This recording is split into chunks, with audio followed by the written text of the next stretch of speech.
Hello mga langga, ayan, share ko lang sa inyo yung niluluto ko last day, yung ating puto na kasaba o yung kamuting kahoy. Diba sa probinsya dati mga langga, ito lang yung madali nating lutuin sa kasaba, puto. Pero iba yung lutuan natin doon kasi yung anong tawag doon, bagol ng niyog or yung balat ng niyog, diba yun yung lutuan natin din lat. Pwede din yung lat. Yun yung traditional na pagluto ng ating puto. Pero nasa ano tayo, city tayo, iba yung pagluluto natin, steam lang natin. Pwede naman itong mga hulmahan na mabibili sa department store. Marami itong mga hulmahan, itong kagaya ng hinawakan ko. Ito lang yun sa aking available, 4 lang. Kaya sinalihan ko na siya ng yung molder na plastic. Itong kasabang ko nga pala na ginamit is puti na kasaba. Pinagiling ko siya sa palengke, then pinigya ko siya ng pigang-piga. Dapat ay pigang-piga yung kasaba ninyo mga langga para hindi yun magdikit-dikit yung puto natin. At saka nilagyan ko lang siya ng kunting sugar, yung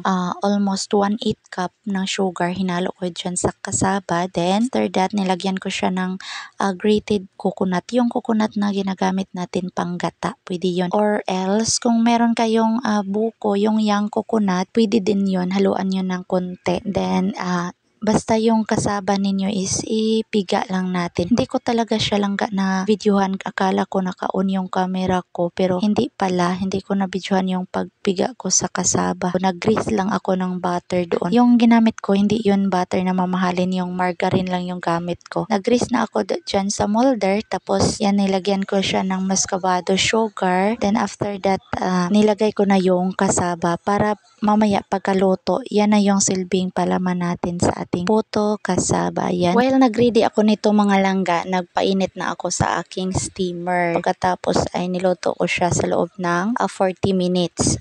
Medium heat lang mga langga. Almost 40 minutes ko siyang in-steam sa steamer. Ayan, luto na yan siya mga langga.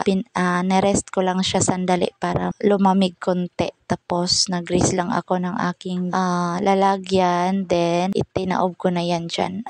Kusa na siya yung mag-unmold dyan sa molder kasi nag-grease tayo kanina ng margarine or yung butter. Kaya pagkalamig niya, magkusa na siyang aalis dyan sa molder. Easy na lang pag natin unmold. Ayan. Yan yung nagawa ko mga langga. Nakagawa ako dyan ng 14 pieces na yung molder na green. Then yung molder na talaga, yun talagang hulmahan ng puto kasaba is 4 lang yan. Napakasimple lang ito mga langga. Ilagay ko na lang dyan sa description yung ating ingredients dito kung sinong gustong mag-try. Ayan. Ang kagandahan dito mga langga is yung ginamit kong muscovado sugar is pwede ka nang hindi maglagay ng bukayo. Yung iba kasi naglagay ng bukayo. Pero dito wala naman hindi ako nakaluto ng bukayo, kaya ayan. Yan lang yung ginagamit ko, ang muscovado sugar. Maraming mabibili dyan sa palengke. Yan na yung finished product natin mga langga. Ayan, napakasarap nito at lalo na pangpare sa ating kape. Ayan, Tagalog version nito mga langga. Sa main account ko is meron din akong post pero naka-Bisaya version yon. Meron kasing nag-request langga na pwede ba daw Tagalog. Dito ko na lang siya ipinost sa aking page. Ayan, tikiman time. Para sa akin mga langga, ito na yung tamang timpla ng aking puto. Usually sa